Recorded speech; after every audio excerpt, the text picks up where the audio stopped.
Need that. Cheers. Cheers. Cheers. Cheers. All right, welcome to Studio 2. This is a music podcast. I'm your host, Jimmy. Over there we have Owen. Owen's the producer. Say hi, Owen.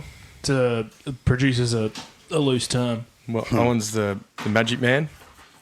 And today we have Jackson Channing, a workmate of mine and a pretty cool guy. We're going to talk to Jacko about a few things today. Jackson's in a band. He works in the AV industry, and you have a little home studio set up as well, don't you? I do. Thanks for having me. So we're going to have a little chat about that. And, look, I thought, why have a music podcast and not plug your mates' bands, right? And I'll take it. let's get in there. So, Jacko, where are you from? I'm originally from the Central Coast. Yep. I grew up in Blue Haven, actually. Okay. We won't hold that against you. Yeah, I know. It's pretty rough. So I was always a coastie. Moved to Cessnock with my wife, Cess Vegas. So Vegas, it makes me feel better. I've not heard that one. Yeah. But no, she's been good to me. So coastie. And you are in a rock and roll band? Rock and roll band. And your band is called? Resident. And how many members in Resident for There's me? 4 residents in Resident. 4 residents in Resident. You reside. That's it. Do you all reside around Cessy now? Or? Most of us did. My drummer moved a bit closer to me. He was originally Newcastle, and my guitarist moved from Ellalong, which is pretty close, to Maitland. Yeah, cool. So everyone's pretty close. Our bassist is Cooks Hill, so he has a bit of a drive. But He's only the bass player, don't worry. That's it, Yeah. He does what he's told, right? He's pretty good. Yeah. Cool. So, early life, you grew up on the Central Coast. Were you in a musical family? Like, do your parents play music? Or? Yeah, my old man plays. Yeah. He built the house that I grew up in by doing solo gigs, actually, which is pretty cool. That's mad. Yeah, really cool. You could not do that. No, today. not at all. Not a chance. So he worked his absolute arse off. Just dad. So I've got a little brother. He listens to music, has a really good ear, but never played. My mum is completely tone deaf, lover, tone deaf as, but grew up on a lot of really good music. So it just fell into my lap a little bit. Yep. Dad was actually a little nervous. He's got a 1972 Telecaster Deluxe, Japanese, absolutely awesome. But I'm left-handed, so he always he's never going to play my guitars ever. I would have been 6 or 7, and he handed it to me, and I just picked it up this way. So it's completely opposite. I should be playing this way. That worked out really well. So if it wasn't for Dad spending lots of time sitting on the kitchen bench showing me chords, it wouldn't have happened. Yeah. So you're left-handed, but you play guitar right-handed? Correct. Yeah, awesome. That's sick. That is pretty sick. I actually went to school with a guy, and he could play guitar left and right-handed and upside down both ways. That is insane. It was pretty mental. It's fucked up. Does he still play guitar? To be honest, I haven't spoken to him since high school. He was in a couple of grades older than me. He was in the same grade as Luke, who we chatted to the other day.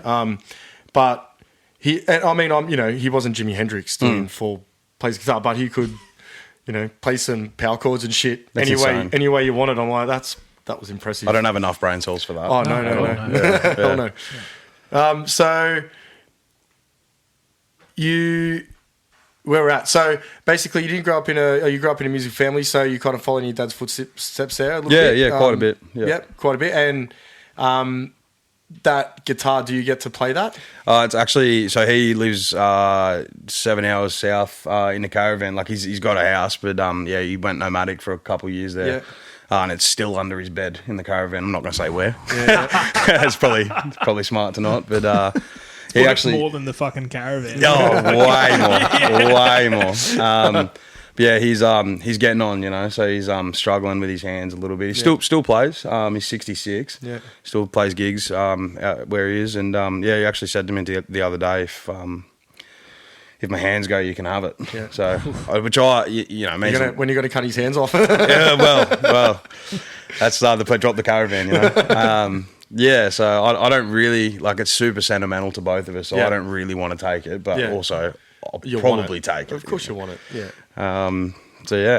You see, I'm in a couple of guitar Facebook pages, and every now and then somebody will be like, cleaning up my grandfather's house and just found this, and it's like a pre-war Martin, like in a coffin case, and they're like, "What do I do with it?" And everyone's like, "Keep it." What do you mean? Yeah. And then somebody's like, "Take it to Gruen and sell it for 50 grand." You know? There's a fine line with that. Well, there is a fine line. I mean, look, if I found a guitar in one of my dead grandparents' houses, no way in the world I'd sell it. I'd definitely play it. But you know, if you don't play, it means nothing at all to you. Like maybe somebody who will enjoy it should have it. Like you know, so I think it's case by case basis on that for me. I think totally. Yeah, I feel like a lot of people that have musician parents but aren't musicians themselves fall into that, like, well, I'm just going to sell it and buy a BT50 or something. Yeah. You know, if you're a musician yourself, it's I feel like it becomes incredibly important to you. Yeah, no, for sure. Your old man playing solo gigs, was he, back in the day, was he like, you know, doing pubs and doing heaps of covers, or was he like doing his own music, or... So mainly covers and stuff. It's Nice. just sort of like a generic sort of pub cover band. He had a duo for a while there. That's what built the house. Mungo is his nickname, and so he named it Mungo Jack, which is pretty cool. That's tough. That was before I was born. Always sort of had the name picked out, which was awesome. And yeah, so when I was growing up, he was in a band called Too Fake, and they played like the Charmy Tav and, you know, Halakalani and stuff like that. They got around quite a bit. But yeah, he told me this story once, how he had a whole songbook full of originals, and like he remembers one or two, and he's played them for me, and they're fucking awesome. But someone stole his book. Like, this is obviously before phones and shit, and that broke his heart. Like, we're talking 19 years old to fucking 30 something, gone, just gone before you can back anything up, you know. Wow. So he basically never wrote again. But yeah, the 2-3 things he's played for me are fucking really lovely. So That's awesome. Now that I'm sort of recording again before he, you know, passes, as he's getting on, I really want to record what he can remember. I think that would be awesome. Yeah. But yeah, that's in the studio with you. Yeah. But yeah, no, he's always, from my upbringing, just been rocking pubs, which is cool. It's its own thing, you know. Absolutely. Yeah. And so, being a songwriter yourself, how does that process work for you? Songwriting? Yeah. It's kind of a weird thing. It just depends, really. I write a lot alone. I produce a lot alone now. But, you know, obviously when the whole band is in a room together and we got time at prac or something, we just play. A lot of times something will just come out of us, and if we can't expand on it, then I'll usually take it away and write lyrics to it and stuff like that, and then we'll reconvene and sort of expand on it. But yeah, maybe the last, you know, we're all getting old, everyone's got full-time jobs, it becomes difficult. So I've just been doing a lot of producing and just writing stuff, and I guess handing it out to the boys, and then with a whole song we'll basically refine it, which has been an interesting process. It's not typically how I've always done it. But yeah, that's been cool. Yeah, lyrically it just happens sometimes. Sometimes I just get absolutely nothing. Sometimes I'll power write 4 songs. So I don't really have a formula, you know. I just kind of swing and pray, basically. It's like a lot of things, yeah. What you say, 4 chords and a dream, Owen? That's it. 4 chords in the dream. That's it. Yeah, that's it. Nice. Yeah, I mean, that's really interesting way to hear it. Like, it's always kind of different. I keep hearing this all the time. It's you know, no one way to write a song, and I definitely get that. When you are having trouble writing lyrics, by the way, I'm just getting tips on how to write really good songs for the next little bit, and then I'm going to bring out a killer album. Yeah, awesome. I'll give you the sauce.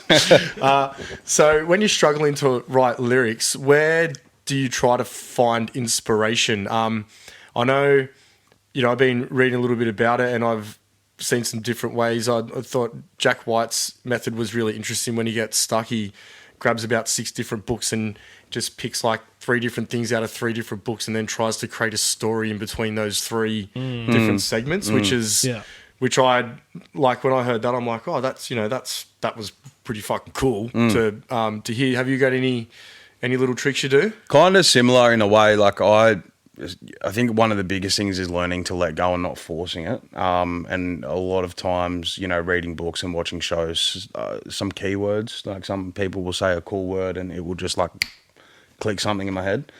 But yeah, I love that idea of just making it work, you know, not really forcing it, but like it's not coming out of me. So what can I do to like at least start that creative journey? And I guess, yeah, mine would be similar in that regard. Just pick cool words. I just try and rhyme a lot of things, you know, typically once you like, at least in my experience, once you're on a roll, it will then come out of you. And I start that by trying to just like rhyme words that aren't like incredibly cliche, and especially soft rhyming, just anything that isn't too generic in a way. And then usually a lot of the times I'll rhyme the words and then I'll try and create phrases actually behind the last word of the sentence sort of thing. And then, you know, it's trial and error. It might be absolute dog shit for 8 lines and then something will start happening.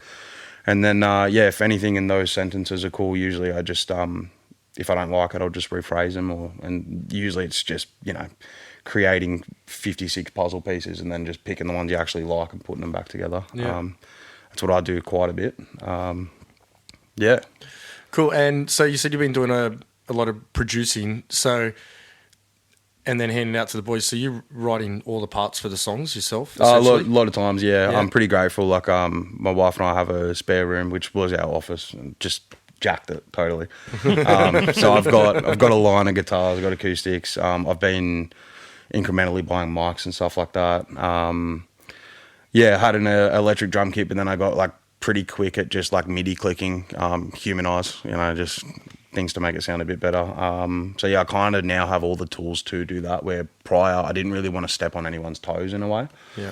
But now in terms of like not really being able to just like spend 8 hours in a prac room at times, I just write whatever I think the boys would like, and usually it changes. Like the album we just did completely changed from my demos. That was a lot from the boys as well, but also our producer Elliot completely just pulled it apart, put it back together again. So that's what I expect. I don't really expect to write something and it be finalised. I just write something for the sake of having, like, this is my idea, intro, verse, you know, post-verse, chorus, verse 2, bridge, breakdown, outro. At least there's something there, and then we just play it, and if it doesn't feel right, we change it. Yeah. Yeah, cool. I think that's the beauty of being in a band as well, because, you know, everyone puts their own little flavour on it. Like, you can give them the roadmap, but they're going to get there in a different way, which I think helps in a sense. Like, it definitely, because, you know, even if, I mean, are you a guitarist by trade? Is that your, Yeah. So your drum parts compared to your drummer's drum parts might be totally different. Oh, yeah. Yeah, absolutely. I feel very good when, like, sometimes he says to me, like, you nailed this on the fucking head. I'm like, yeah, boys. We're getting there. Yeah. Oh, there's even songs that, you know, I used to play in my band years ago, and now if I'm playing them alone on my acoustic, I play them completely differently than I would if I was, you know, in the band.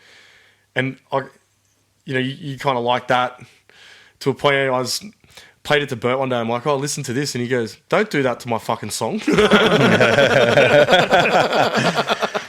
so funny. Sorry, mate. I'll play that when you're not around. Then it's nearly a new song, isn't it? Yeah. I think the word roadmap is pretty much bang on the whole idea of self-writing. You know, it's just a roadmap to then expand on. Yeah. So in your little home studio you've got, no, it's little. It's little. It's little. Yeah. What's your bit of equipment that you can't do without? Like, well, the interface, just straight off the bat. I'd be cooked without it. That's a producer joke. Literally could not convert literally analog to digital without straight it. up The shit cooked. this thing does. Yeah, mine's an interesting setup. So the whole idea was it being a silent prac rig, which I think you'll enjoy this. I didn't want anything. I love this to death. What I'm looking at is fucking insane. I can't pick that up and move it. So I got no. No. Imagine unwiring it and no. So I have an 8RU case, and then I've got like a Behringer headphone amp. I have an Octo Pre now, which goes under the interface, so I can expand. But originally I just had the Pro 40, and I just had enough to send stereo outputs from the interface into the headphone amp. Sick. Which worked really well. Everything, obviously at that stage, a lot of it was just plugins, just VST, almost everything. I had MIDI drums being played, triggered by a TD-17. But still MIDI. And at one stage, I really thought like my laptop is going to light on fire. It had no latency at all. So that started a rabbit hole for me. So as I said, I got the Octo Pre now. Those two just live in harmony together. I recently just got the XR18 like 2 days ago. Haven't wired it in yet, but I'm going to convert that to like an IEM rig. Nice, yeah. So further to your question, if my whole box wasn't the way that it is, I'd be fucked. Like there's just no way that you could really do this. At least with the full band experience, in my opinion. Obviously, you can just get like a 2i2 Sapphire and for sure make it work. But then, like, I think like band music is the hardest thing to do by yourself. Like 100%, it's the toughest thing to do because, you know, producers can sit in their bedroom exactly with a fucking 2-channel interface and a fucking SM7B or a SM57, and they can make bedroom pop or bedroom EDM or bedroom whatever the fuck they want, and it sounds crap, but that's the appeal. So it sounds awesome, but it's way harder to even demo the feeling of a band playing together. Like MIDI drums are always going to be MIDI drums. Correct. Yeah. So until you get the band together, it's super hard to even know if your roadmap's right, really, like until everyone's doing it together. Yeah, like you just have to play it, you know, and you kind of know within yourself, like whether you're forcing something or if transitions aren't exactly right. Like you kind of just feel it a little bit, which is interesting. But yeah, it's been a whole rabbit hole. This is something I wish I got into way earlier. I've only really been into it for the last maybe 3 years, and it purely started with that headphone rig. And then, I just wanted to get demos out. And then I went downhill into the whole producing rabbit hole. Like, what the fuck is a compressor? You know, like what the fuck is that even doing? Like, I've been absolutely just like... Well, do you know now? A little, like, I'm starting to hear it a bit, for sure. Try it on piano. That's the easiest. Okay. Just even if you're not going to put piano in a song, I found that piano and vocals are the kind of the two places that you start to hear it first. Yeah, right. And then slap like a compressor across like a whole mix of a song. Yeah. And make it pump and make it weird, and then you'll start to deeper understand when and where you're putting it, and when it's good and when it's bad. Yeah, and awesome. when it's pumping and when it's shit. Yeah, and when you're losing transients and hell yeah. But that's the most classic question in the world. Basically, spent 3 years going like, the fuck is this thing, dude? Yeah. Is my attack time right? I don't know. Yeah, and using like the release knob to like push it further into the mix and forward and stuff. I'm only just starting to like theoretically understand it in a way. But yeah, I've been doing a lot of like LA2A to like tame the transients, and then like 1176 to like color it in a way. So I'm if you swap them around, that works as well. Yeah, I've heard basically just fucking do whatever until it sounds good, which is 100%. way more towards where I sit with things. Like just press buttons and pray. Yeah. But yeah, like what the fuck is a compressor? I also think try and like I tell the students here as well, like especially when you're mixing and you're trying to get it right, think of it more like a dot work painting than like brush strokes, if you know what I mean. Super like interesting. It should be like this compressor doing a B stick and this compressor doing a B stick and then this thing over here doing a little bit, and it should all of the little dots should start to bring the whole thing into the proper picture. Yeah, right. It shouldn't be like one slap of one thing. Yeah. Awesome. Yeah, that's great advice, yeah. They all different dots are different colours of paint? Yeah, or sometimes they're the same colour, but they're just different things. Like you've used a different brush, maybe, or you've used a fucking little cotton bud, or you've used a chopstick. Or a roller. It's a great way to visualise it, for sure. Yeah, 100%. Yeah, that's awesome. Yeah, cool. So your interface you can't do without. Compressors can go fuck themselves. Basically. Yeah. You got a new toy the other day? I did, yeah. Bought a 2001 Gibson Explorer. Ooh. Yeah, bro. That's dope. Yeah, it's crazy. Yeah, I'm fucking broke. Without a doubt. Doesn't matter, you got a cool guitar. No, yeah. It was originally 2,400 and then it landed in Australia, and the couriers were just like, tariffs, bro. Tariffs. Yeah, that's... So that was, an extra $400. So, yeah, that's it's a $3,000 Explorer now. Fucking awesome, though. So worth it. Like, I just wanted to not really flex, but I just wanted, like, you know, as I was talking about that Telecaster before, that's what I want this to be. Like, Nice. if I have Yeah. a kid, it's like, holy fuck, that is a Gibson Dad's got Explorer. an Explorer. Yeah. Fucking rock. You can't touch it, though. You can just look at it. But yeah, fucking awesome. It was just refretted. It has dings and nicks, and the paint's all fucked up. Like, Dope. I love it so much. It's like a genuine relic sort of thing. And it means I'll actually play it. Like, if it gets a knock, who gives a fuck? I mean, somebody else has played it too, you know, and I think that's the good thing about, like, I like broken things, or not broken things, but I like Broken in things. Broken in things, Yeah, things I that have totally been worn agree. in, and yeah, I'd love to know who in Japan has owned it. You know, Yeah, like, because that's there's mad. no way for me to connect it at all unless someone's posted in a forum with the serial or something. Yeah. I'd love to know whose hands it's been passed down, for sure. where it's played. Yeah, and just what genres and shit. Like, it'd be such an awesome roadmap, I guess, of the guitar. Big roadmap. Yeah, big roadmap, Yeah. fucking podcast, boys. Yeah. It's took a little bit to get used to. So I've always been Fender. I have a Jazz Master just to play a series, just as I just play gigs with this thing. This is bought to be gigged. Got I think it's a 2003 Mexican Strat with duck buckers and a hot rail in the bridge. Fuck yeah. Fucking awesome, dude. Rips. Awesome. I set it up with 54s for our album. I don't know if I'll ever go back. Nice. And yeah, just like a Squire Jumbo Jazz Master, the custom ones. I've got one of those. Yeah, they're awesome. Hey, They are pretty cool. Does yours have Duncans in it? No, but I've been saying it since I got it. I want to put in Dr. something fucking pickups that I can't remember what they're called. Oh, yeah, okay. But I wanted to like do a split coil thing in the back. But anyway, Yeah, totally. It doesn't Yeah, have the same yeah. Duncans, but yeah. The Duncan pickups that came in it, I don't even know what they are, but they're fucking one of the best sounding things I've ever heard. So yeah, always been Fender, and then I bought a Kasuga Les Paul, which is very interesting. Is that like one of those 70s? Yeah, the lawsuit era. Yeah. Bolt on neck. It's just like a ash, I think. It's not like full mahogany or anything. Loved it.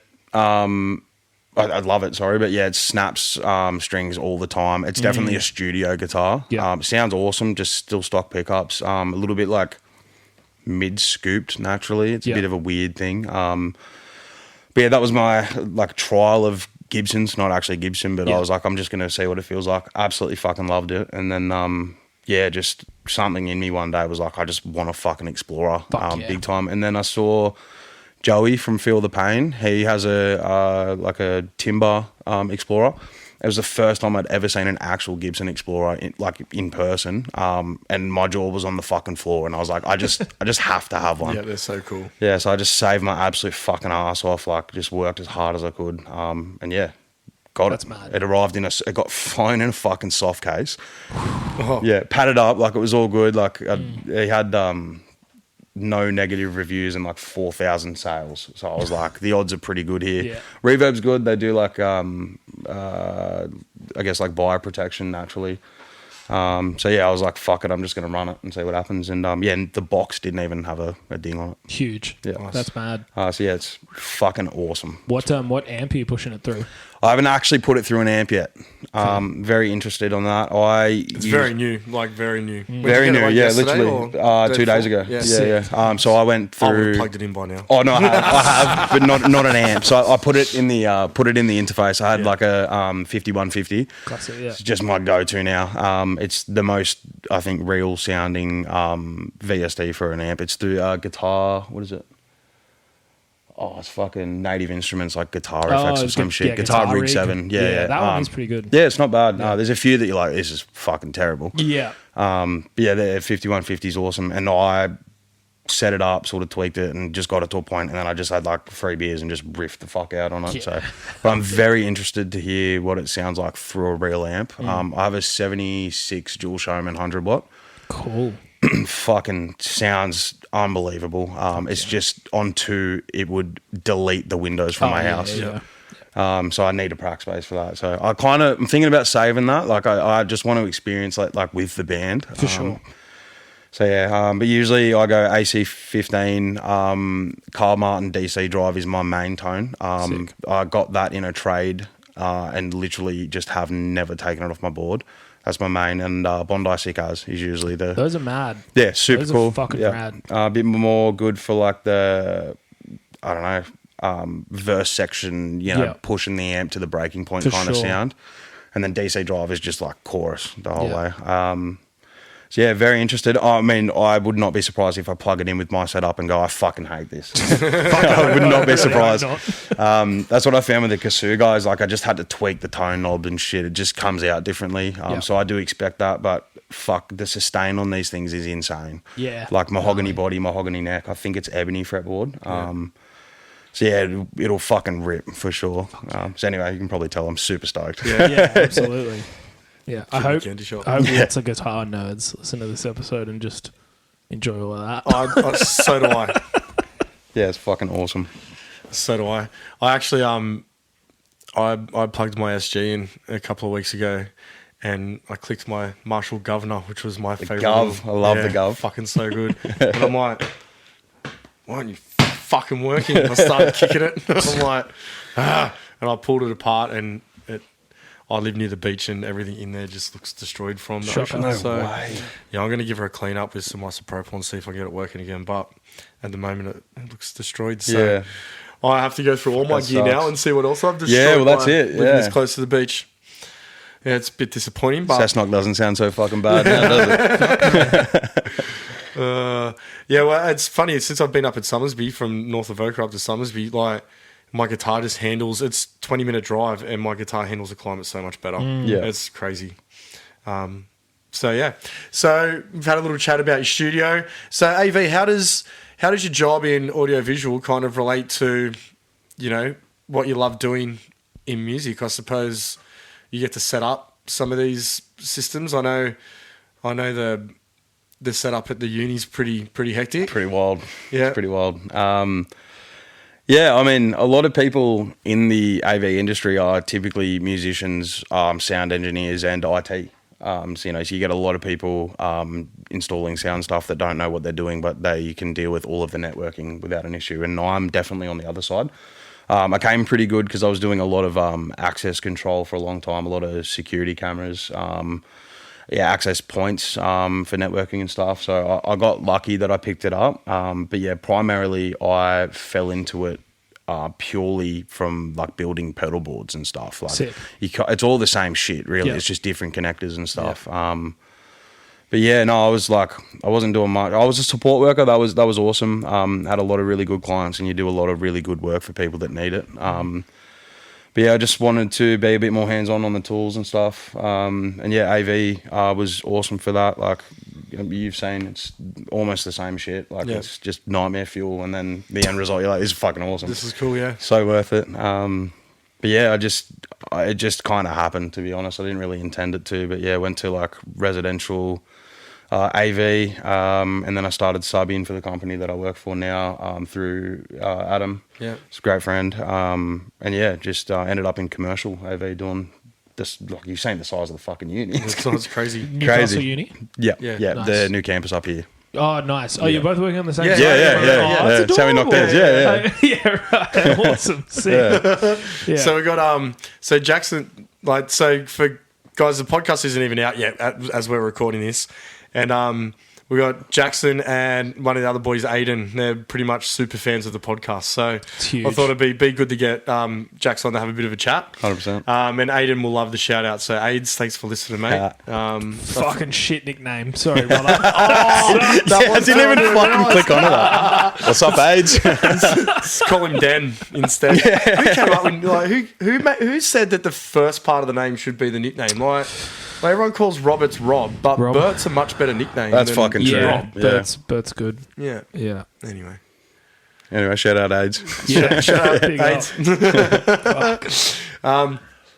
Yeah, awesome. So you guys have been making a record. Yeah, well, we made the record now. You've yeah. made the record. Yeah. So, hey, before we go there, I've got a quick question. I've been listening back to a few episodes just to see if they're shit or not. And James is staring intently at me. Yeah, as he yeah. asks It's an this old question, I've yes. never seen the fire in his eyes like this. you just wait on. No, so is there a difference between an album and a record? Yeah. Well, I mean, yeah, all albums are records, but not all records are albums. Okay. Yeah, makes sense. Yeah. Because you can talk about like making a record and you could be making a single. You know what I mean? Like Okay. we're making it's like it's also like I always think about it as like the most like American like douchebag way of talking about making your music. Yeah, man, we're making a record at the moment. Okay, You know what I mean? Yeah. And it's like, is the record an EP, an LP? Is it a single? So it could be anything. Yeah. Most, I'd say 75-ish% of the time, people are referring to it as an album. Yeah. But I mean, there are many times that they're like, we're making this record. And Just it's didn't know if it was one something thing. like that.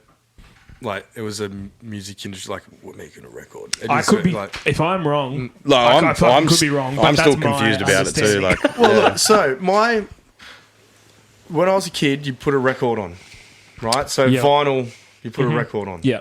and then cassettes came out, and you put a tape on, Yeah.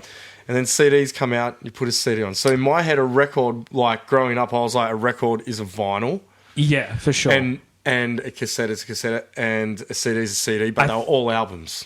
Okay. If it's a Yeah. full length. so I'd say they're all records, but like it's weird. I think where you started is where the term record started because Yeah. you can put on a vinyl and it can still be a single. but they're called record players as well. You know, like Yeah. it's kind of in the name of it. Yeah. Yeah. Because that was the first form of like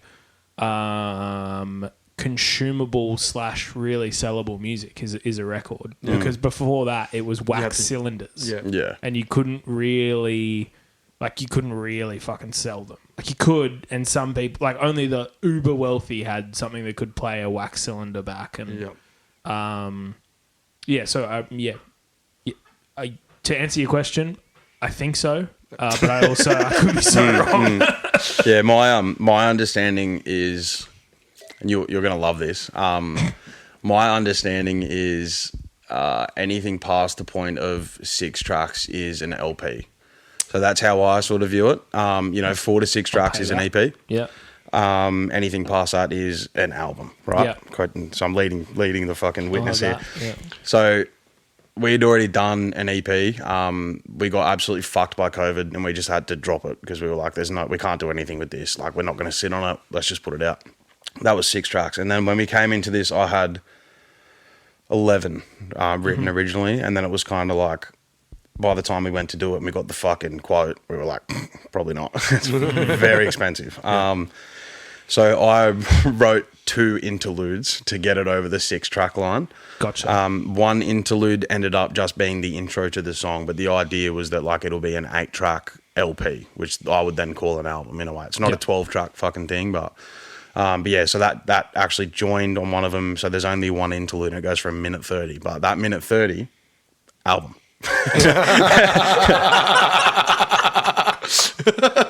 That was the idea. So it's a little funny because I say like, yeah, we recorded an album, like, you know, we're doing a record, but realistically it's a fucking 6-track EP with some cool noise in between 2 of the songs. But I'm taking that shit. Yeah. Take it. Yeah. Yeah. But yeah, I don't fully understand it either. I get different things from different people, but yeah, like Elliot Gallart, who does you know the band Speed, hardcore band, fucking massive, fucking sick band, crazy. It does Volatile Ways, Endless Heights, whatever, Forever. He basically said the same thing. Like anything over 6 is kind of like past the point of an EP. So I mean, that dude knows what he's fucking talking about. As well, so who am I to fucking say anything? 100%. So he said it's an album. It's a fucking album. It's an album. Cool. So the whole making of the album process, the making of the record process for you, how did that... So you obviously produced a lot of these songs yourself and hand them out to the boys now. Are you then recording them play to make the album? How does that... Can you break down that whole process for me? Yeah, for sure. So this was an interesting one for me because it was right at the start of me trying to do the demos, but at least 3 of the songs we'd pretty much written in a prac room. So we were right on the fucking border of falling into that self-producing demo sort of thing. And yeah, pretty much wrote the rest of the songs around the songs that we were already playing. So some of this we've been playing for like 1.5 years live already. It's a very long time. And yeah, so I had just a wind. I filled in for a band called Bloom. They're a metalcore band in Sydney. and they had the whole Digi IEM rig thing. It was super awesome. Played with D's Nuts and Ocean Grove. Super cool. And that just kind of lit something in me that was like, I'd want to do this more, you know. So yeah, we had those maybe 3 songs at the time, and I just basically sent it, just fucking locked myself in a room and wrote as much as I could. And then once we played them enough together live that we were like, this is all working, I redid the demos that we had to what we were now doing. And that became the demos to the record. There was 11 off the top of my head. And then, we sort of went through all of them. And then we ended up deciding to like siphon the best ones and what glued well with each other. Must be a hard process, cutting songs out. It's an interesting thing because like I don't really ever want to like give the impression to anyone really that like I wrote this is how it is. Like I'm pretty open and arguably sometimes I think it's fucking all dog shit and then the boys are like, this is the best thing you've ever written. So I'd prefer them to sort of make the call. I'm a little bit too close to it. So I have a lot of trust in my whole team, you know. So then we took, ended up being 8, 2 of them being interludes. So we took that and went to Chameleon Studios in Sydney. And I'll fucking never forget it. Elliot walked in, like we'd sort of set up the drums, had a chat about what we're all going to do and stuff. And that was day one. It was just, what are we doing here? Like, how are we going to do this? Set the drum kit up, set the mics up, and we're fucking tracking tomorrow. And Elliot goes home, listens to everything in the car, and then he comes back in the morning and he was like, so are these like your babies? And I was like, it depends. Like, not really. Like, I was like, what are you thinking? He's like, I'm thinking we trim the fat. And I was like, all right. So it is crazy the difference between the demos to what we have now. There's so many sections cut out of songs. There's so many transition points that have significantly changed, and all of the credit goes to Elliot. Like, he has such a phenomenal ear for this is dragging on a bit. Which has already influenced the stuff I'm writing now. Like, it's just a little bit more to the point. Sort of not a pop mentality, but kind of a pop mentality of like, just don't have a minute long intro. Just get to the fucking point. Don't want to have a fucking number 1 hit song and have a 15-minute guitar solo in it. And that's a great way to put it. If there's a 15-minute guitar solo, I thought we discussed this. Look, I'm a blues guitarist by fucking trade. I want the solo. No one lets me have the fucking solo.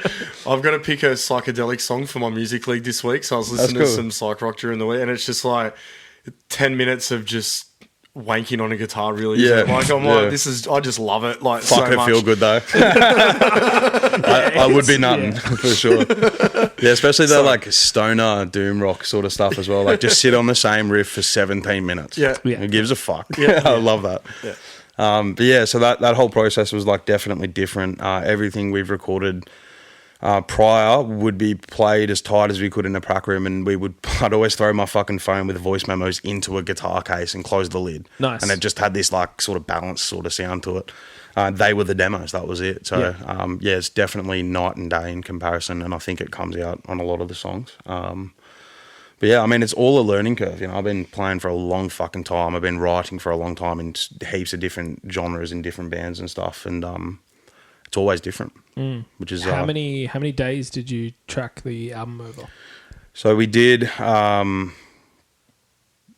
Monday to Friday twice, just broken up. Obviously, we had to do like all the drums in one go, all the bass in one go, so tones are the same and stuff. And we kind of just ran short on time. So fucking big shout out to Elliot. Like, he just hustled the fuck out for us. I went down alone probably on 4 occasions just to do. Get all the vocals in, get all the harmonies in. Actually, a lot of the harmonies on the album I recorded at my place, which is really cool. Yeah.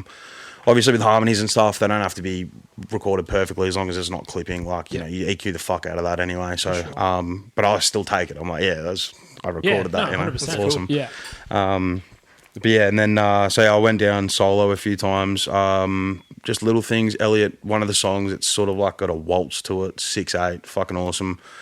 There's a bridge bit where we're always deciding whether we wanted like a feature, and I sort of heard like screaming on it sort of thing. And then Elliot was like, can you come here just to do fucking oohs and ahs? He just wanted like just nice pretty stuff on the sides, and fuck it, made it. So yeah, it was originally supposed to be just 2 weeks, really. And yeah, it ended up a few extra sessions. We stayed up to fucking 12 a.m. a lot. Vintage. Yeah. So yeah, I owe a lot to Elliot for this record for sure. Fuck yeah. Yeah, it's been a ride. Mad. And when does it come out? The whole album comes out on my mum's birthday, actually. I haven't even told her yet. Huge. 28th of November. First single is the 17th of October. Madness. Which is actually coincidentally the first day that we went there to track.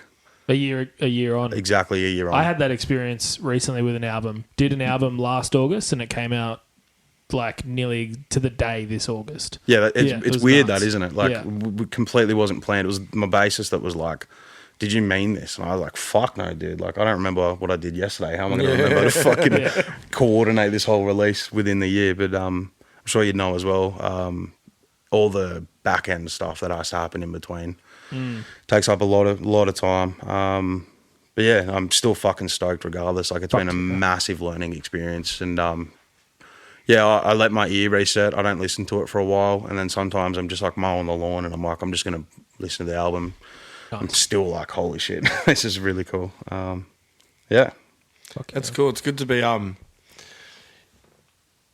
proud of what you do and enjoy it. You know, like there's nothing worse. So, you know, people say I don't listen to my own music. I'm like, what do you mean? I play it all the time. I don't listen to it, but you have to listen to it to be subjective on it, I think, at some point. So yeah, totally. Yeah, no, that's cool. I find that music that I work on, whether it's just as an engineer or if it's as like a songwriter, then a producer, or as like whatever, I find I listen to it like once when it comes out, and I'm like, yep, cool, done. And then I move it to like my showreel playlist, and it just sits there forever, and I never listen to it again until it like need like a 6-month window until I'll even think about listening to it again. Yeah. So producers like tradies, like when we're driving around, you got someone in the car, you go, I built that place. Like when a song comes on, do you go, I did that? I occasionally like to flex to my girlfriend. Yeah, that's awesome. Yeah, it's only to your kids and your mates. Yeah, Just like stopping random people on the street going, hey, by the way, I wrote that song. Going up to people's car windows, I fucking made that. Oh, you have the mix sounding, bro? Yeah, Nice. You like it? That's me. Such a tight low end, you know? Are we ready for a second one? I could have a second beer, mate. It's been a fucking day. The Pope a White Sox fan? Or Thank you. Sorry? Is the Pope a White Sox fan? I love those headphones, man. What are they? Are they Audio Technica? Audio Technica. Technica headphones. Oh, Yeah, they're I'm fucking sending was this episode for sure. one of the clearest headphones I've ever heard. Yeah, clear, comfy, amazing. Studio quality? Studio quality. Closed back, so, you know. It's eight. Great. I was going to do that thing, you know, where you coughs when you open it, you go, and then yeah. I like taking it, pretending I'm taking a free kick in football. Like I'm lining up to fucking like bend it like Beckham, crack it as I fucking hit the ball. That's my go-to. So we're still looking for a beer sponsor. Jimmy's sponsoring the beers at the moment, so Hell yeah. Thank you, Jimmy. that's right. Awesome beers. So while we're talking about beer, we've got to talk about my stubby holder. So Owen over here, I brought stubby holders for the boys. So I've got the mighty Fake Yeti Newcastle Knights stubby holder. I love that. Yeah. Jackson's stuck with just the generic hardware store. Came with some Beggars aren't choosers, you know. Came with some free timber. But Owen, can you read out what's on your stubby holder for me? Mine reads, I'm an electrician all in capitals, because even plumbers, all in capitals, need heroes. Yeah. So It has to be on a shirt. That was the most expensive stubby holder I've ever bought. Really? Yeah. So in order to get that stubby holder, I needed to buy a tub of connectors, like wire connectors that we twist our cables together and cap off. And I don't know, connectors are generally not that expensive, but these connectors were very expensive. Well, they're fucking Wagos or like something. a fucking dollar each. No, it's That's fucking crazy. Repelec, like shit. Yeah, right. But I really wanted this. Really wanted the stubby holder. So I paid $100 for some Holy connectors fuck, dude. just to get the stubby holder. But I wanted that because my brother-in-law Steve was a plumber. Right. And it was about a week before Christmas. We go camping together as a family. And I waited till one night. He said to me, would you like a refill? And I went, you can put it in that. And I handed him the stubby holder, and he looked at it and read it, and he just walked away from me without saying anything. And I'm like, this will be good. Anyway, he came back with a Parramatta Eels stubby holder. Arsehole. I've got my mate Tom, fucking ages ago now. I think it would have been like 2019, I reckon, for either Christmas or my birthday. He gave me a mug that was like one of those like targeted ad, like Facebook fucking Temu mugs. spec. Yeah. And it's like all black and in like Jack Daniels font. It says like, yes, I'm an audio engineer, but I can't make your shit band any better. And it's just disgusting. And I brought it up to the studio as soon as I got it, and it's lived here ever since. That's just fucking hilarious. fucking pull it out. Morning coffee in it. It's the dream. I love dumb merch so much. Like all the skeleton with the guns and shit. Like, it's fucking hilarious. I bought myself a purple unicorn T-shirt just to embarrass my kids. That's good stuff. So I still own it. It's one of my favourite shirts, actually. What did I hear you say one day? All I hear is editing. Yeah. You ever, like, if you fuck anything up, do you have cues for, like, anything you're going to cut out? Like, do you clap or... No, we just put it all in. Yeah, fair enough, yeah. Sometimes I've occasionally spoken to myself and just been like, just fucking get rid of this. Yeah, right. Yeah. Yeah, well, you have control, like this right? right now, get rid of it. Yeah. Yeah. That's funny. So how long did your album take you to write? So once you felt inspired after playing with those bands, had those couple of songs kicking around, how long did the next, what would have been 7 or 8 songs take?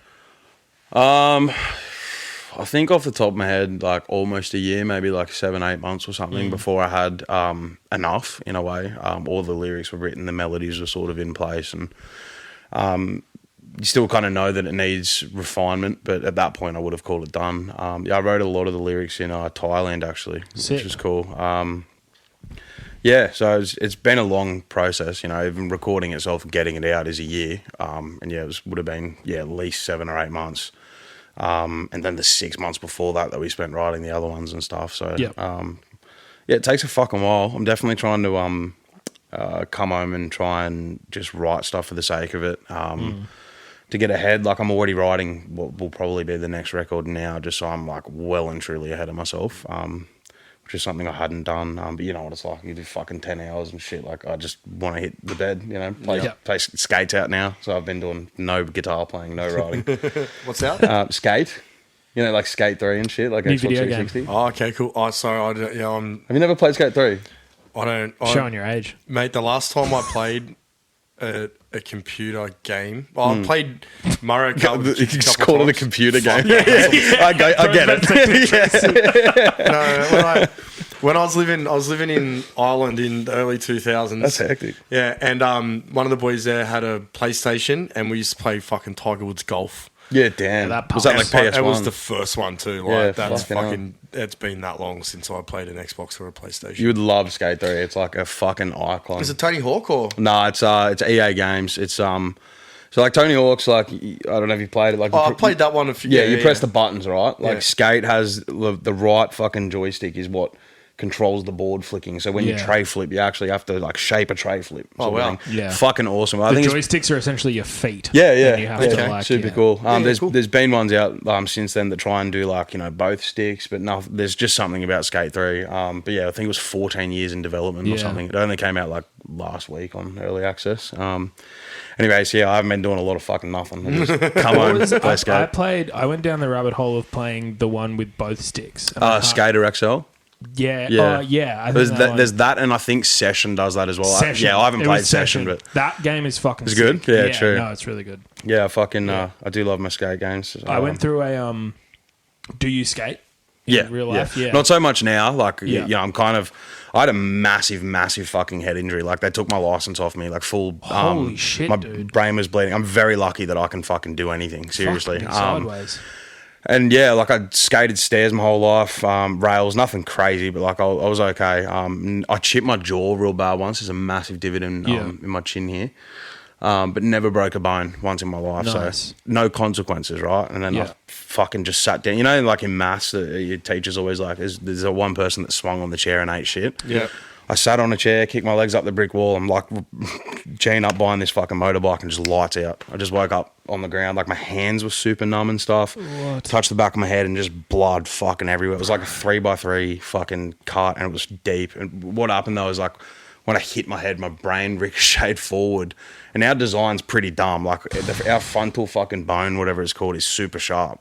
So I had like an internal bleed for fucking 3 months or something. Bro, that's terrifying. Yeah, so now I'm scared. You know, I can still skate. I can skate rails and stuff. But I'm fucking scared to commit. Like I'm just super scared that I'm gonna land primo, smack my head again because I got lucky once. I might not get lucky again. No, big time. I still won't wear a helmet. Yeah, It's just stupid, but like there's something about it. I'm like, no, well, if I'm not doing that, then I'm not skating. But the only real my skateboard's back in the van now, so nice. I've been doing little rolls here and there. Yeah. But yeah, it's just once you really have a fucking good knock, you kind of like there is consequences to this, you know. Yeah. I don't bounce anymore. I just splat, and it fucking hurts. I got into skating during COVID because I was like, I have a bit of free time and I'm really fortunate. Like music is my job, so that doesn't feel like an outlet for me. Like going home and like writing music, of course, feels like work sometimes. Yeah. Sometimes it doesn't, and that's good. But I was like, I'm going to try something new. I had mates that skate, so I was like, teach me to skate. Let's go for a roll together. And literally, like on the first day that we went for a skate, we went to the skate park at Terrigal. And I just fucking went down the bank there and just fucking ate shit. You poop shoot like where both fucking feet go forward? Yeah, but somehow like fucking like I landed on my chin and I fucking put like I think like 6 stitches there. Damn, yeah, I can definitely see like chin. There's a fucking gross scar. Yeah, damn. And it was pretty funny. Like my mate Tom drove me to the hospital because it was fucking pissing blood and gashed open. He's like, "Yeah, you're gonna need stitches." And it was in the middle of summer, and I remember like I think I would have been a little bit concussed as well because I was like in the car, like about to pass out. Tom was like, just stay awake, and like ABC Classical was on, and then he like it was starting to like go static in my car, and he like just like hit scan, and then the next thing was the cricket, and it was just like, oh, what's the score? Back up, boys. Yeah, I was like, I'm all right. We get to the hospital, and fucking the doctor starts like cleaning me up and stuff, and he's fucking squirting shit in my chin, and then he starts putting the stitches in, and his name was Dr. Will. Damn. And he was like, "Oh yeah, that looks pretty good. Maybe one more," and like puts in like a fucking 5th stitch, and then he's like, probably just one more. One more for safety. Like, and then he's like, "This is my first time doing stitches." Oh, and fuck, I was like, man. "Fuck you, dude." I don't know what I'm doing. And then he calls in like his supervising fucking doctor, and he comes in, he's like, yeah, no, that looks all right. And I was like, great. So hence like the big dirty scar on my chin. But I kept skating after that because I was like, you know what? Because at that point I like couldn't fucking drop in, couldn't fucking do anything. So it was like literally day one of skating. That sucks. I was like, if I'm going to injure myself, it's like I've done it at this point. So I kept skating. Great mentality. Yeah. Until it got to the point where I started being able to like ollie onto things and ollie off things. And then I was like, I'm falling from now beyond my own height. Yeah. And this is now terrifying, and I took up golf instead. It's a lot safer. Yeah, it's way fucking First day, just rocked by a ball. Yeah, fucking hell. I got my own little was that Gossie Hospital where you got your stitches? I got my own little story down there. I broke my toe doing some self-defense training down at West Gossie in Krav Maga there. Just kicking blokes, you know. No, you know what happened actually? It was one of those mundane accidents where I was standing next to someone and we were training in groups next to each other, and as I stepped forward with my right leg, they stepped back with their left leg, and my pinky toe wrapped around their Achilles tendon and just went sideways. It was like fucking hell. Both of you. Yeah. So it was at a right angle, and I went, "Oh, I think that's broken." And my instructor goes, "Oh, it could be dislocated." He goes, "Do you want to lift down the hospital?" I'm like, "No, I'll be right, mate." So I just jumped in the car, drove myself down to Gossie Hospital. I get down there, they're like, "What's wrong?" And I'm like, "That." And they're like, "Oh, come this way." And they go and x-ray it. You know how the radiographer, like you go, is it broken? And they always go, oh, the doctor will be with you. Yeah, just like, fucking tell me. I go, come on, you know. She goes, well, does it usually fucking look like that? Love that. I'm like, no. She's like, there's your answer. Yeah. So get in there and same thing. I get this. It could have been Dr. Will. Like it sounded like it was Dr. Will. But he comes in, he's looking at it, he goes, oh, what do I got to do? I go, you got to put it back straight, mate. That's what you got to do. So he gave me some painkillers as, you know, he's manipulating the bone back into place. And he does it. He goes, oh, we've got to send you off for another x-ray to make sure it's back in. I'm like, it's straight. What do you talk like? It's fine. Like, it's a pinky toe. Like, you don't do it. You can't wave with it. What the fuck you like? Yeah. And so anyway, he goes and gets the big guy. And the big guy's like, oh, we've got to get the second x-ray just to make sure it's in place. I'm like, all right, yeah. He goes, there could be no sharp bits, whatever. I'm like, okay, so go get the second x-ray, come out.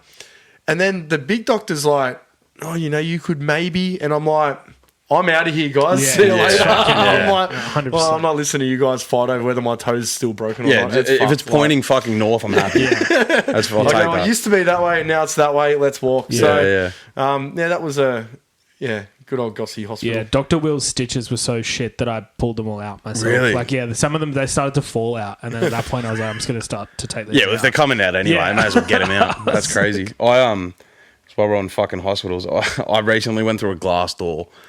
Real bad. I've been just getting bashed the fuck up by life at the moment.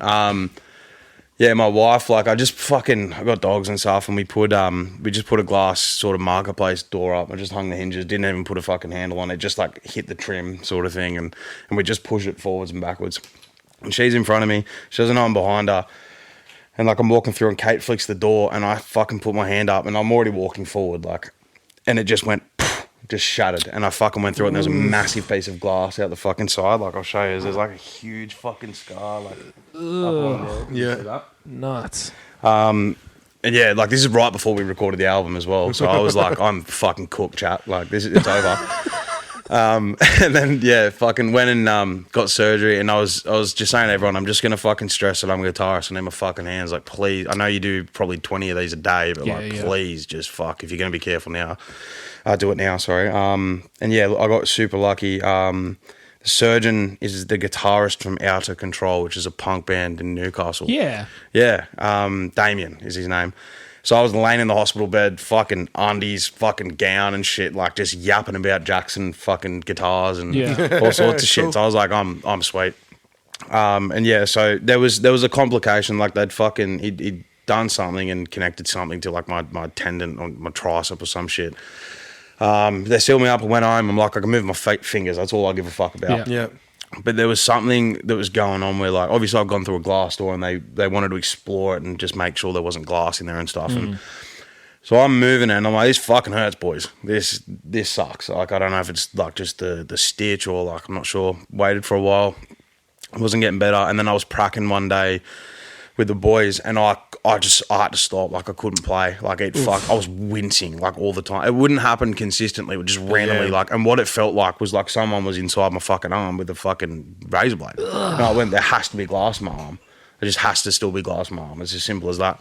So I went back to Maitland Hospital, this doctor sort of starts looking at it, and he was fucking, I should have known straight away. I'm real woozy too. Like, I'm not really I can't watch him fucking do it.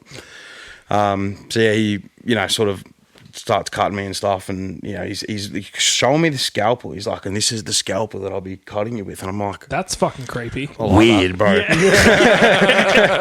Cool and normal. Don't fucking show me that, bro. I don't want to be here, dude. Like, why am I back here? Anyway, so he's talking to, like, obviously the head doctor, I guess, like the foreman in a way, like, this is what I'm going to do, blah, blah, blah. And then he fucking, cuts me, doing all this shit. And when I say I'm pissing blood, I mean fucking leaking blood, dude. Like, all over me, all over him, all over the chair, on the fucking floor. And I'm going, something's not right. Like, not at all. Anyway, the other doctor that he was fucking talking to comes over and he fucking fully goes like, what are you doing? And I was like, I'm cooked. I'm fucked. So, like the blue pads and shit. Terrifying. I was fucked up. Doing? Yeah, fully fucked up. Like, I was like squeezing my wife's hand to fucking death. Like, I was so scared. The pads with the fucking white bit and the blue bit. He had the fucking white bit down. You know, the bit that soaks up all the shit. Yeah. But that should have been my first fucking red flag. And I'm just too nice of a guy. I'm like, no, you got this, bro. You got it, man. You got this. Yeah. Show me that scalpel again. That was awesome. Anyway, it also takes a pretty crazy guy to be like, you're using your Jack the Ripper fucking noises and shit. So he used the wrong adrenaline in my arm, and that's why I pissed blood everywhere. It's supposed to stop bleeding or slow it down or some shit, and I don't know if he just gave me fucking numb. He gave you the uppers, not the downers. Yeah, basically. And I was down, bro. Piss and blood fucking everywhere. The other doctor came in and sort of came in clutch and just like, you know, kind of said to the other guy, I'm going to go sweep or something. Probably shouldn't have a scalpel in your hand, man. Oh my God. So that were cool, but so that... Have you got a scissor lift license? No, don't worry about that, boys. Don't worry about that. But yeah, so that curved scar is actually the glass, and then the scar this way is because bro just went ham. Just went ham on me. So yeah, that was my last hospital experience. Hopefully it's my last. Yeah, no, big time. But yeah, I mean, it's hard to, you can't really like take the piss out of them too much. They're so underfunded and constantly under the pump and shit. Big like, time. No, shit happens, you know, but I'm just so grateful that they didn't like nick something in my arm that I lost my pinky because I couldn't have tracked. Yeah. You know, that was still grateful. It was a fucking experience. If I could do it myself, I would. Yeah, well, that's it. Yeah. Yeah, I've got the so the whole thing was there was a suture in my arm that was supposed to have dissolved and just hadn't. So I have this little spider-looking fucking thing in like my medicine cabinet. It's what was inside my arm. It's fucking awesome. Yeah, that's pretty sick. Yeah. It's like keeping your bullet. Pretty much, yeah. That's what it feels like. Yeah. So I've just been getting flogged lately, basically, like head injury and arm injury, but we got there in the end. Nice. That's all that matters. It actually reminds me of, and we didn't talk about it when we talked to Tori and Maddie, but there's this video of not when they were here last, but the album that she made before that up here. There's a video. She just like had a GoPro set up in Studio One, and Studio One, either side of like the exit and entry of it is two big glass sliding doors. So it's like, but it's like double doored, big fucking glass sliding doors.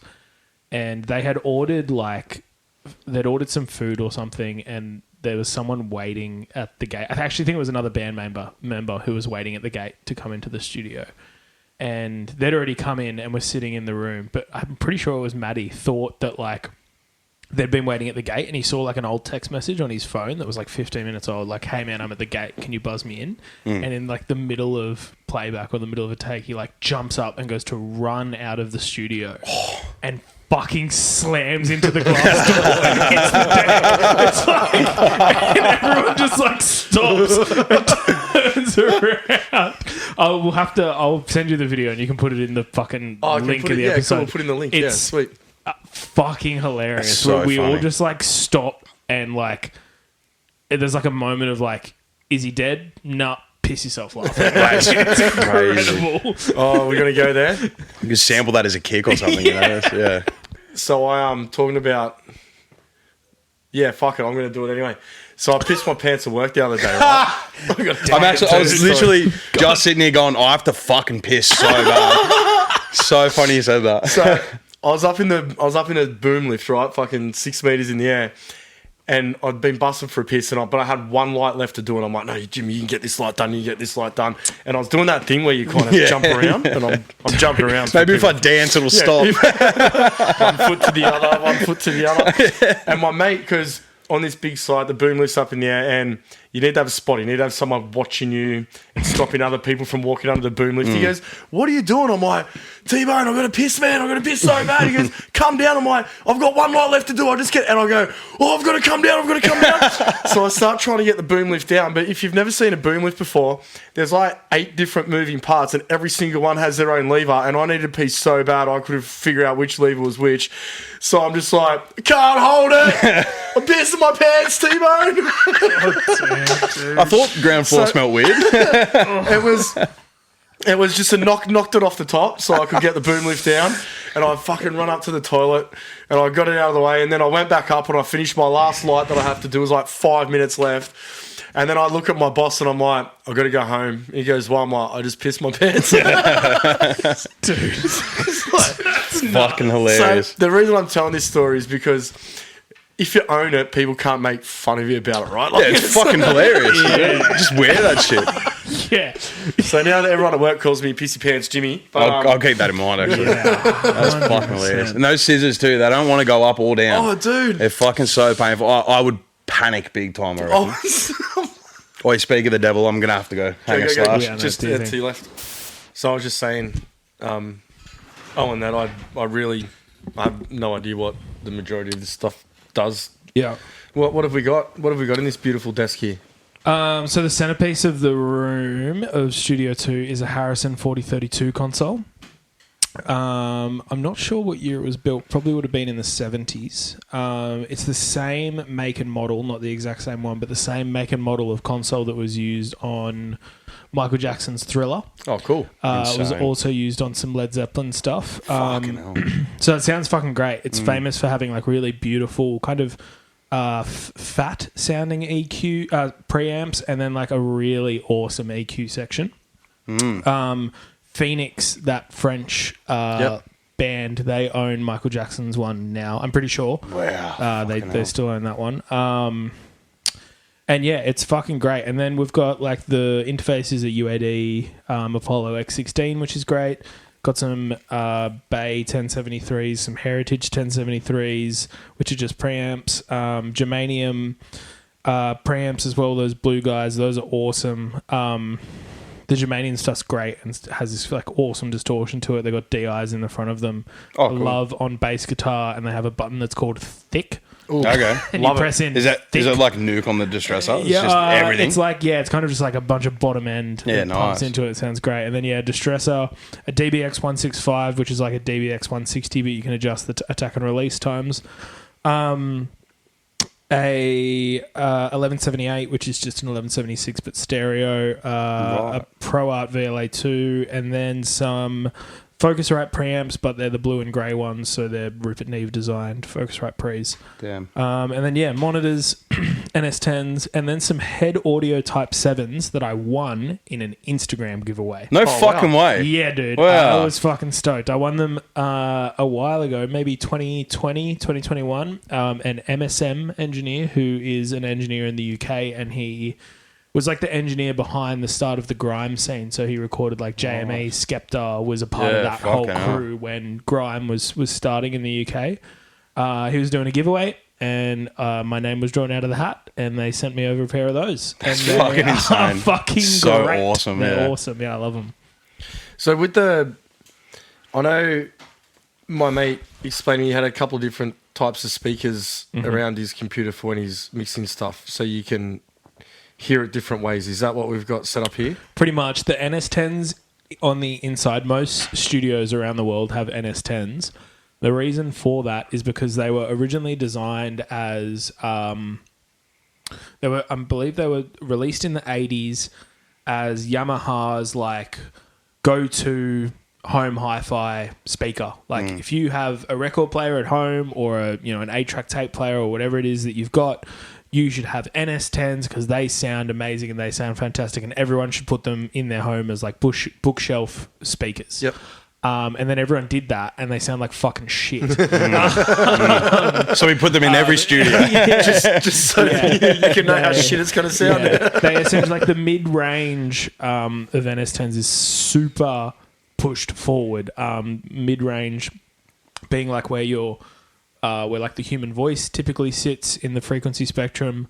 Guitars typically sit there. So, I mean, they sound nasally is a way that you could describe how NS10s sound. But studios started snapping them up and buying all of them from people who had them in their homes and got rid of them. And studios now have them because the thinking behind them is if you can make your mix sound good on NS10s, then by rights, your mix should sound good anywhere.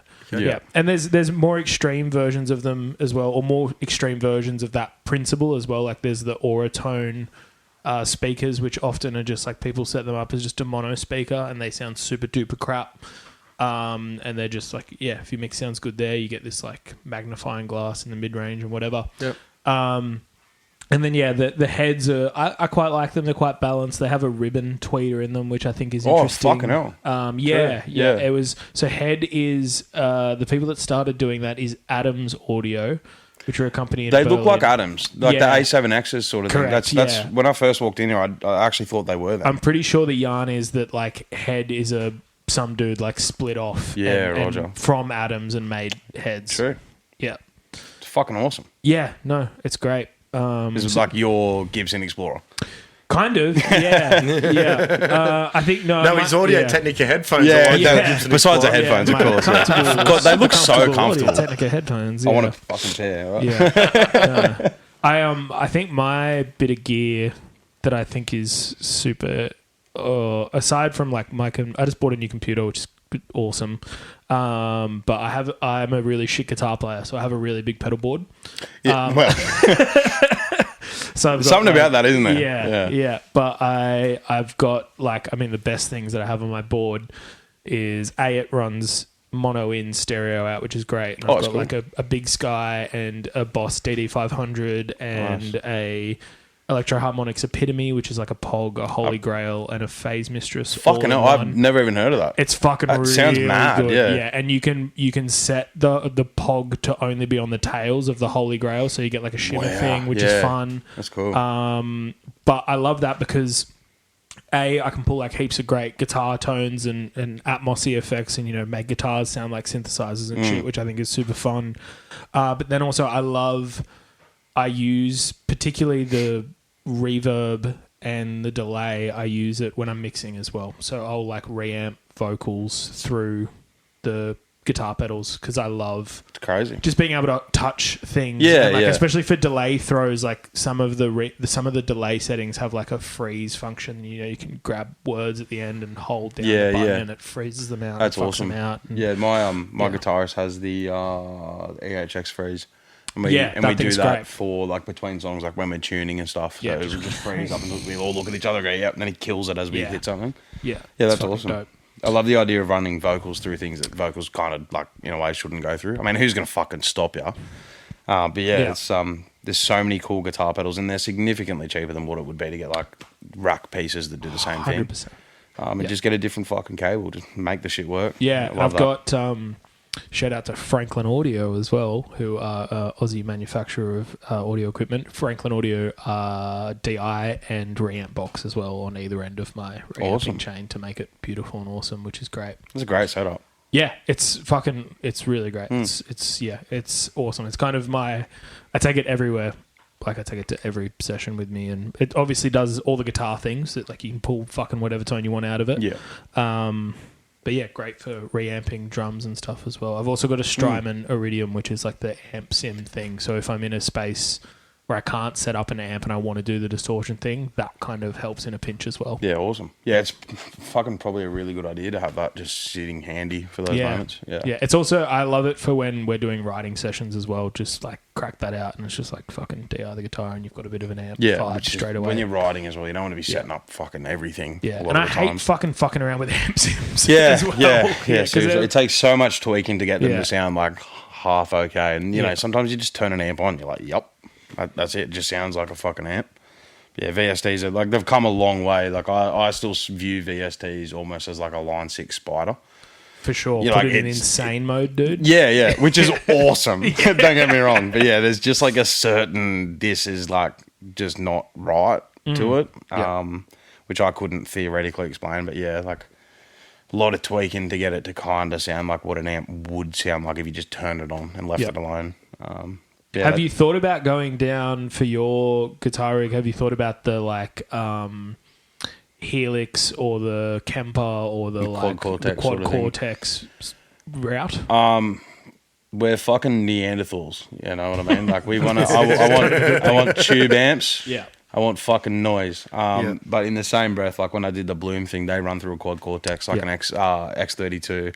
Sennheiser, fucking IEMs, wireless guitar. I love it because I love the idea of just like touring and stuff. Like we just pick up one fucking box and there's the whole band. Yeah, I love that idea, but we still want to rock the fucking orange heads and the Marshall heads and stuff. So I'm lining up a hybrid, which is going to be an interesting sort of thing because fundamentally, if I want the same result, then I need the sound desk to send me individual copies of each like submix. Like I need you to send me the guitars, the bass, the whole drum mix, all the vocals, and then I run it into my interface, which then comes out into our ears. Sounds like a punish, you know what I mean? So yeah, like I'm not a sound engineer. Everyone's going to hate you. Yeah, and I don't want to do that either. But that's the problem. So I'm trialing the orange stomps. Oh yeah, nice. It's got like a line out sort of thing to it, and in a pinch, if we can't set the rig up, then we can still just fucking put it to a cab sort of thing. It's 20 watt valve preamp. So that might be a good middle ground. But yeah, fundamentally, we haven't really got there yet, and we have to experiment. So on our album launch, that's probably when we'll try. We're getting a lot of the stems, and we're going to experiment with like a lot of the noises in some of the tracks are massive delay throws and just fucking wee sort of noises, and we replicate that live, but we kind of, at least Billy and I, my guitarist, just want to play and have fun and not really try and make all this noise and play things at the same time. So yeah, definitely still we just want to rock up, put amps on and play. That's what we've always done. But yeah, I am starting to nerd out a little bit, and in that nerding out, I want the whole in-ears rig. I don't think we need to be on clicks, like we are pretty tight, but obviously if we want to play tracks out front of house, we have to be in time with it when it's going to happen, which consequently it means a click. So but yeah, how you do that, I'm not sure yet. If I figure it out, I'll let you know. If you have any advice, I'd love to hear it. Well, I've just started venturing into this world, playing with clicks, playing with a country artist at the moment, and she had all of her songs produced in Nashville, and they all sound fantastic. And the band pretty much has it covered. The only thing that's on the click is like her BVs, some synth stuff, because there's not a keys player in the band. And that's pretty much it, really, to be honest. And we've gotten away with, we're playing a gig next weekend, but we've all got IMs and we've all got click. That's because it's like a bigger gig where like it's all kind of sorted for us. Yeah, right. We've been just rehearsing with just the drummer on the click as well. And that does the job, and that could be the vibe for you guys. Yeah, as well. that just is like as long as the drummer's locking it down and you're still playing to the drummer, then it's a fucking piece of piss. Yeah, absolutely, and that's where my guitarist and my bassist have sort of landed. Like and I feel like you'd get more of a natural experience that way anyway. If everyone's like punishing themselves trying to be on a click. A lot of our stuff that has a lot of push and pull to it. It just depends on how we feel and what happens. But yeah, if my drummer Ruddo is locked into the click and we just play as we were, then probably wouldn't notice there is a click. So that is definitely a massive option. I'm buying a lot of this shit, so I kind of want to be like a little bit selfish. Like if I'm buying the fucking XR18 and doing all this fucking stuff, I want stereo in-ears, because why the fuck wouldn't I? But yeah, that may not be a reality, unfortunately. The other kind of easy / cost effective / like if just the drummer's going to do it and then you can be flexible with it is I'm running tracks off a Roland SPD. Yeah, he had one of those a while ago. Yeah. We're seeing that might be an option. It's just like it just sits next to Harry, the drummer, and Harry just like hits one pad. The click runs out of its own separate output, which you can run stereo. So clicks and cues run as their own thing that just go to monitors. And then the track comes out of the main output. And that's it. And it's just like having 2 extra DIs on stage with you, and it's a piece of piece. Yeah, it's an awesome idea. Which is kind of, how we've been doing it. I also went through the process of setting up all the clicks and cues. Like, it's fun, isn't it? Chorus. Yeah. Like, I tried that. Like, did you speak into the mic to do it? No, I went and downloaded. I mean, it's like massive in the worship world, right? So I just went and downloaded some like... Went down the same fucking rabbit hole. Yeah, went and stole some fucking church samples. Totally just jacked fucking text-to-speech AI. Nice. But I set a loop back in my door, so I recorded into my door and then I pressed the button. So I'd be like, 1, fucking loop back, record, go, press play, 1, and then I kill the recording. I did that for fucking 1, 2, 3, 4, 5, 6, 7, 8, and then like verse, bridge, chorus, like just all the standard shit. Fucking tedious. It took me ages, lined up all the clicks, and in the record we sometimes go like 2 BPM faster in choruses, so I had to ear that out, and then did all that stuff, lined it all up. I dropped all of the audio files into a sampler and then just used a MIDI keyboard to get it to speak. And then the boys went, I fucking hate this shit. I was like, fuck, dude. You should do fucking like voice AI and get like Morgan Freeman or something like that. Fucking, I thought that was so funny. But yeah, like I think agree. Like, you kind of need it to at least, I think, start things so you actually start where you're supposed to start. Yeah, 100%. Like, if we end up a bar forward, then samples are going to come out of front of house Yeah. in the wrong fucking spot. So I've left the start ones, but all the verses and, you know, the chorus, we know where we are. So that makes sense. I just deleted all that stuff. But yeah, it's an interesting rabbit hole. It seems like there's something that just doesn't fucking end, really. There's so many different ways to 100%. Do it. Yeah, and it like scales from like, just doing it with an SPD and your drummer on the track to like, you know, fucking cunts with like teleprompters in front of them and the fucking lyrics. I ain't that rich. Like, that's John Mayer shit. Like, it's fucking nuts. Yeah. I can play Neon, that's Yeah, it's an interesting thing, but again, it's exciting, you know. It's different, which is, I think, important in this. Like, we've been playing since 2019, and you got to do things to make it interesting, you know. It's changing the genre, writing differently, introducing new gear and stuff. I feel like, as tedious as it can be sometimes, it's worth it, even if nothing amounts from it. At least you learn stuff from it, and something you do in the future may introduce what you had learnt. But otherwise, if you do the same shit over and over, you just get fucking sick of it. You know? So it'll be an interesting thing. But I got the Neanderthal thing because we played with a band who was like the full metalcore fucking rig. They would have had like a 20 RU fucking rack, you know. Kemper. I'm pretty sure they had Kemper for each guitar. Like, full just fucking wild stuff. Awesome. Like, if you can do it, fucking do it. Like, especially metalcore, that makes a lot of sense. Yeah. But yeah, we carried in cabs and the vocalist, I'm not going to name anyone, but said to fucking Billy, like, oh, you guys are Neanderthals. And he was like, what?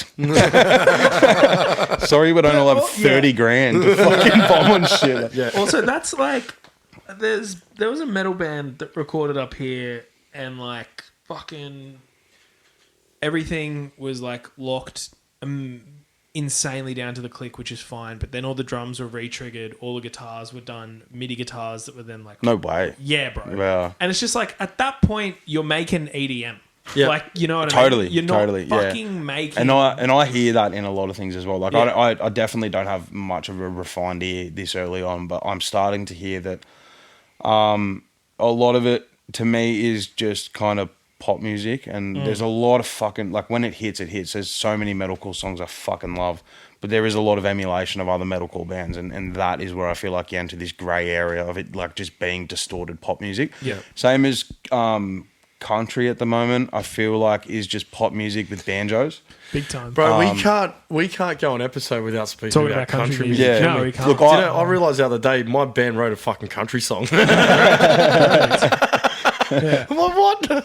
Anyway, so it's it's an interesting thing. Like, my wife and I love country heaps into Tyler Childers at the moment. Yeah, nice. I'm a massive Nick Shoulders fan. Sick. Coulter Wall, stuff like that. I grew up on a lot of blues. Like, all of my guitar stuff falls back into blues. Everything I do is based off blues, basically.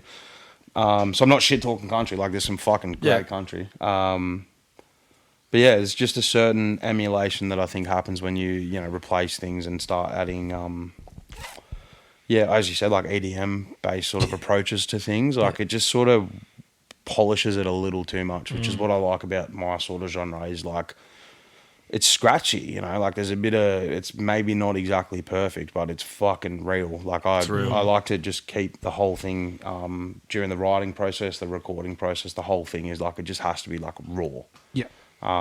It's definitely a fine line, I feel. 100%. Cool. So, we've spoken about a lot. One thing I wanted to touch on is a couple of your band songs.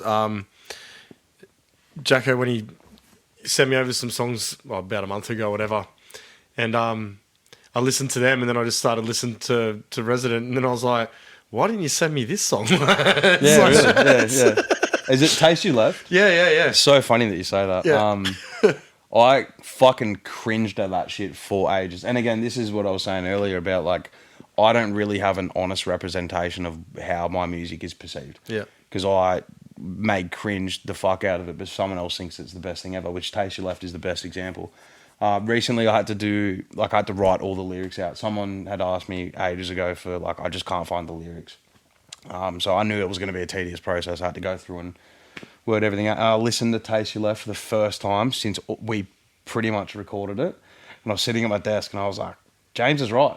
I literally was like, this is all right. That's a good song. Like my recollection of it was like, I don't know, I just didn't like how I was vocally doing things, but like the guitar stuff is fucking awesome.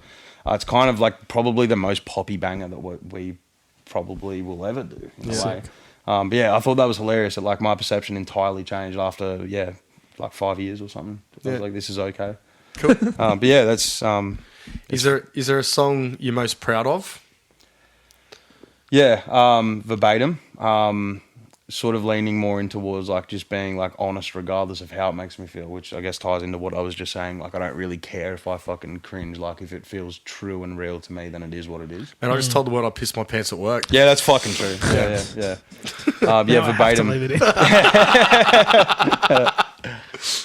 in. Verbatim. I think is it's hard to say this without sounding like a fucking wank. You know. No, I've asked you to. It's all right. Sold. I feel like it's the most art-esque song that we've written. There's just something about it that like I can't imagine myself writing something like that again, and that's what I love about it so much. Is it didn't really have it needs to be heavy, it needs to have a cool breakdown, it needs to be riffy or has to be catchy, and it just is what it was, you know. Yeah. So yeah, Verbatim is definitely up there for me. Clouds is definitely like a crowd favorite sort of thing.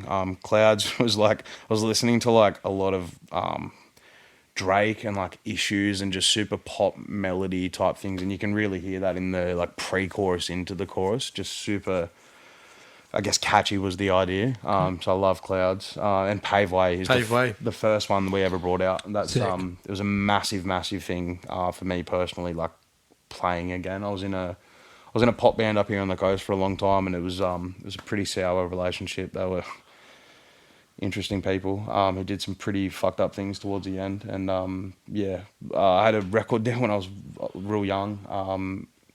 It sort of just blew everything apart, and when I left, I'd written a lot of stuff, and I said like, you know, use it if you want, but like I would prefer if you didn't, and they used it, and it fucking blew up, you know. So I spent a lot of time alone in the bush in fucking Cessnock when I just moved up there, didn't know anyone, had nowhere to turn to, and I just processed it all alone.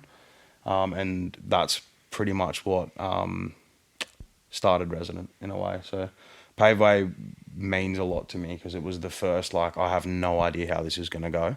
Sick. Well, it's one of my favourite songs of yours. So. That's awesome. Yeah. It's every time I hear it, I'm like, yeah, this is fucking cool. Like, it's just an interesting progression and stuff. Like the outro breakdown thing's really cool. But it's just a hard question to answer because, like, you know, my perception is entirely different to like the listener's perception in a way. So I don't really know what our best song is. Like, if you ignore numbers, I couldn't tell you. It's an interesting. I always think about this. It's a very interesting concept. Yeah. Producing art in a way, because what I think is the best may be someone's least favorite. I can't tell. Oh no, it's all subjective. I get that. Yeah. No. 100%. No, just suppose it gives me asking you. You know, I'm going to go back and listen to Verbatim again. That's for sure. I'll listen to it on the way home. Actually. Yeah, cool. And so, outside of music, we know you like to skate a little bit. Is there anything you got? Any other hobbies? I'm just leaning into like renovations and stuff at the moment. It's not really a hobby, but you know, I've been sort of deep diving how to fucking do anything. How to do it alone and not fuck it up. You know. So, like I've got 3 dogs and 2 cats. They're the best fucking things ever.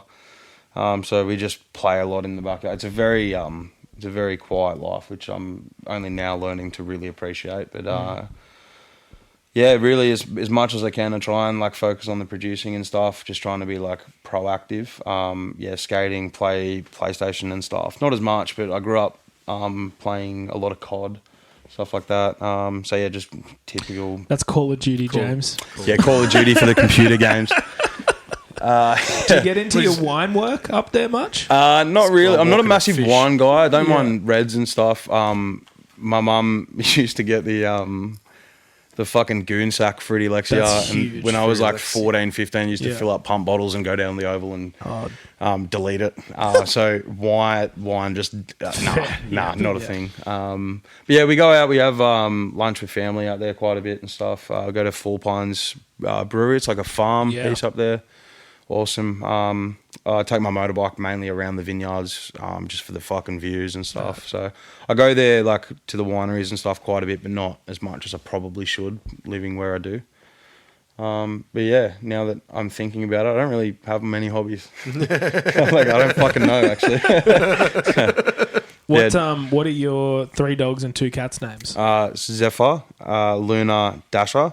Zephyr's Huge. a deerhound, Great Dane cross bull Arab. He's 56 keg. Fuck me dead. When I'm 6'2" and a bit, when I stand up tall and he sits down, I just pat him. I don't have to lean. He's a big boy. He is terrifying. Luna's Staffy cross cattle.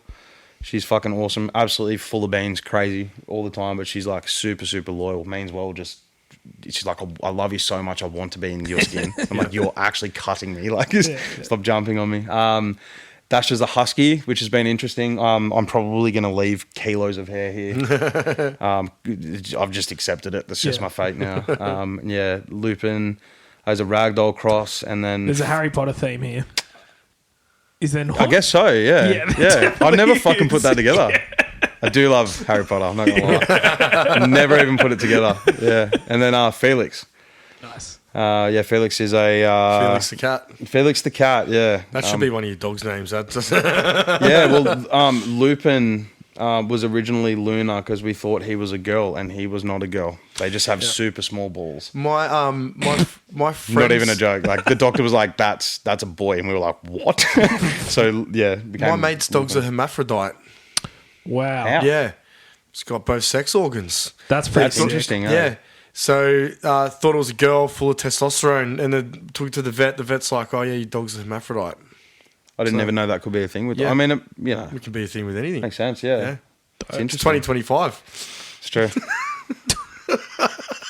Amazing. And when and where is album launch happening? Yes. So King Street, Huge. December 13th. We're trying to line up some pretty fucking awesome bands. So we're in the very early stages, but Whatever Forever, we've just hit up. I don't know if you're familiar with them. Great friends of ours. Nick and Chaz are both in Justice for the Damned. Nick is now the full-time guitarist for Kublai Khan, who's in Texas. So there's a lot of are they even in the country? Yeah. But yeah, fingers crossed. Jack Rudder as well. Should definitely give Rudsy a shout out. He's works with Speed and stuff as well. Yep. Recently just worked with Nike, had a full showcase. A lot of Newcastle hardcore in Seoul in Korea, which is awesome, and massive fucking canvases and stuff. So proud of him. But yeah, he does a lot of stuff for us. We're all really good friends, so we're trying to make that work. And then a band called Jacques Levy Desire, who are fucking awesome, from Newcastle. And then in the midst of the middle of that, we're trying to dial someone in. But, Fuck yeah. yeah, so King Street. Very excited. It'll be once this is out. Ideally, we just hit the ground running and don't stop. So we've been on a little bit. I wouldn't call it a hiatus because it's probably never been more busy, but it's very publicly quiet, which is cool. We just get to do our thing and make it work. But hopefully something happens, which would be awesome. And if it doesn't, we're still fucking stoked. We worked hard on something, and every time I hear it, I'm like, this is resident to me. Like, we spent a long time not really sure of who we are, what we sound like, what we look like, sort of thing. But we're all very comfortable and working with some incredibly talented people. And that is enough for me to be happy. So Fuck yeah. Yeah, it's been a fucking ride. Yeah. Are you actually you're telling me you got your album mastered overseas, didn't you? What's that, sorry? Did you get the record mastered overseas? What? Yeah, it got mastered by Ryan. Oh, yeah, I should mention this. Ryan Smith from Sterling Sound. Oh, nice. Do you know who that is? Do you know his accreditations? I know Sterling Sound. I'm not familiar with Ryan Smith particularly, but all of Sterling mastering engineers are fucking weapons. Yeah, phenomenal. It was actually Elliot's suggestion here, and I understand the logic. He essentially said, like, I've spent so much time in the mix, the production of it, and that you just get blinded to obvious things, which makes a lot of sense. So some fresh ears, different speakers, different desk, 100%. things will pick up. So, I thought it was going to one place who did Summer Speed stuff, and then I just got a link, and it was Ryan Smith at Sterling Sound, and I was like, oh, okay, look, who the fuck is that? The accreditations are fucking insane. Oh, yeah. Like his career highlights have Adele, Beyonce, Ozzy Osbourne. Yeah. Bands within our genre as well. It was everyone. Hey, when you showed me, I was like, I couldn't believe it. holy I was like, you just scroll and every Elvis Presley. My mum lost her fucking mind. It was just like a vinyl of like a compilation sort of thing. It's still fucking awesome. Turnover, Peripheral Vision, Dope. blew my fucking mind away. Turnstile, Time and Space, couldn't fucking believe it. I love them. They're cool.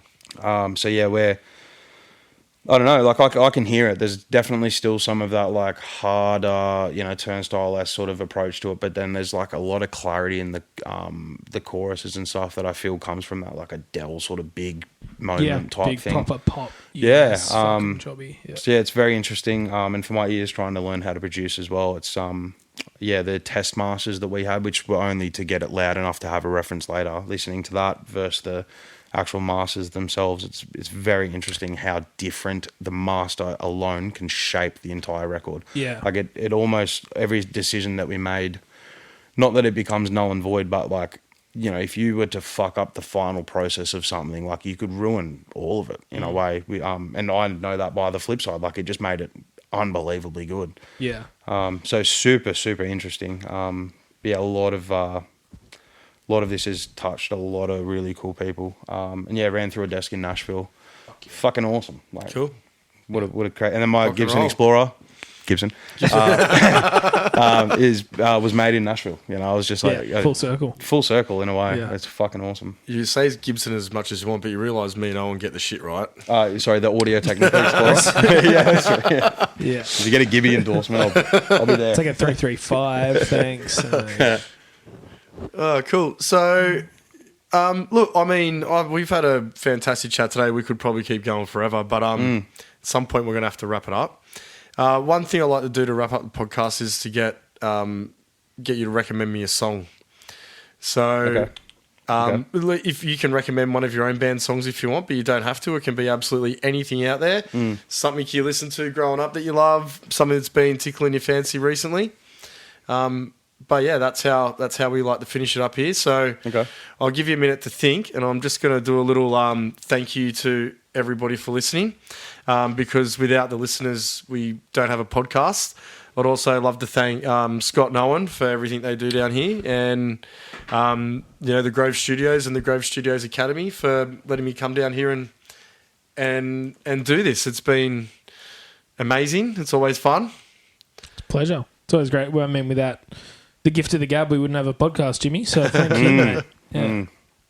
Yeah. Citizen, Ring of Chain. Huge. Repping Scissor right now, actually. That changed my fucking life. That I think Citizen in general was the name Resident as well. Like it's a massive inspiration for us. There's something about Ring of Chain. I don't know what it is. It feels like the end of a chapter. And the time in my life listening to that, I fucking needed that shit big time. That would be my favourite song on planet Earth. Cool. Huge. Sure. Mad. Yeah. Owen, you got anything else you want to bring up, or? I don't think so. No? Thanks so much. Pleasure. Thank you for having me. Yeah, it's been fucking awesome. It's been fun. Hell yeah. Cool. Nice one. Good work, See you next fellas. time. Let's go.